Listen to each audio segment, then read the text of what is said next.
Yox, ola bilər, amma inanın ki, bizim üçün heç də asan deyillər.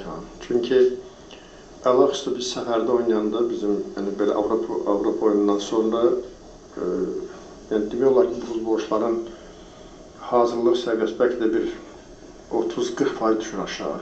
Çünki istədiyimiz məşqləri eləyə bilmirik, çünki şərait o qədər də olmur, vaxtımız olmur, yolda keçiririk və demək olar ki, bir 3 gün, 4 günə yaxın belə dizbalans olur komandada. Yəni, çox elə asan deyil və əlaqüstə bugünkü etiqətçi neçə futbolçu deyək də, öz idman formasından çox uzaqdır.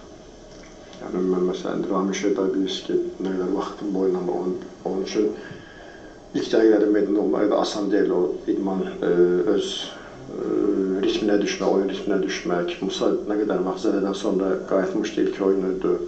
Montiel nə qədər vaxt idi və digərləri hansı ki, Bənavi neçə oyunu oynamırdı. Bunların idman formasını, o ritmə düşmək, demək 1-2-3 minimum oyun oynayasan ki, biraz öz güclərini belə düzgün paylaşdıra bilsinlər. Belə asan deyil. Yəni, əsas problem biraz bundadır. Amma hər bir halda biz risklərə getmək istəmirik. Çünki vacib oyunlar olsa da hər biri bizim üçün bəzən futbolçularımızı qorumaq, onların bərpasını etmək bizim üçün daha vacibdir. Hətta biz oyunu məğlub olmağa belə anlarda hazırıq, nəinki futbolçularını itirməyə. Və elə oradakı oyunda da gördüyünüz kimi həm Mateus əzələsində biraz ağrı hiss elədi, həm Leo ağrı hiss elədi əzələsində. Kevin məlumdur, bəxtlılığı və biraz həm yorğunluq vardı, həm əzələsində biraz belə sərtlik vardı. Ona görə biraz bu günləri ümumiyyətcə onları hətta çox müştəqəli protokola salmadıq belə. Yəni, nəyi demək istəyirəm ki, yəni digərləri, məsələn, hansı ki, ilk 11-lik belə deyək də, onlar yorğun olsa da oyun ritmindən düşmürlər daha çox. Amma digərləri isə o birləri, hansı ki, həm məşqdən biraz uzaq olurlar, həm də oyunlardan daha az keçirlər oyunlarıdır. Bu biraz çox ciddi bizim üçün problem yaşadır. Yəni, bəlkə kənardan deyə bilərik belə adlar var, amma o adların da sənin istədiyin formasında olmayanda əlbəttə ki, problemlərin olur. Amma şükür olsun Allah, belə yavaş-yavaş çalışırıq ki, balanslaşdırmağa. Amma ilin sonuna gəldikcə biraz zədələrin sayı artır.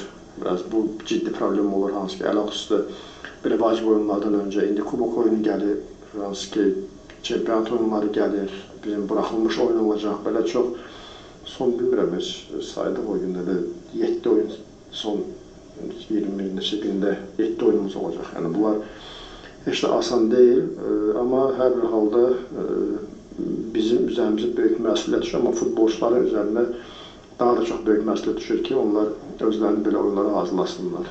Buna görə həm də ki, digər komandalar da biraz sanki başqa cür oynayırlar, başqa cür çempionat sanki biraz fərqli gedir. Əvvəllər bəlkə müdafiədə daha çox səhv edirdi istənilən komanda, amma get-gedə hamı minimum müdafiəni daha da yaşlaşdırmağa və biraz da tempi salmağa. Bu da belə istərsən biraz mane olur və belə yavaş-yavaş çalışırıq da gedirik yavaş-yavaş.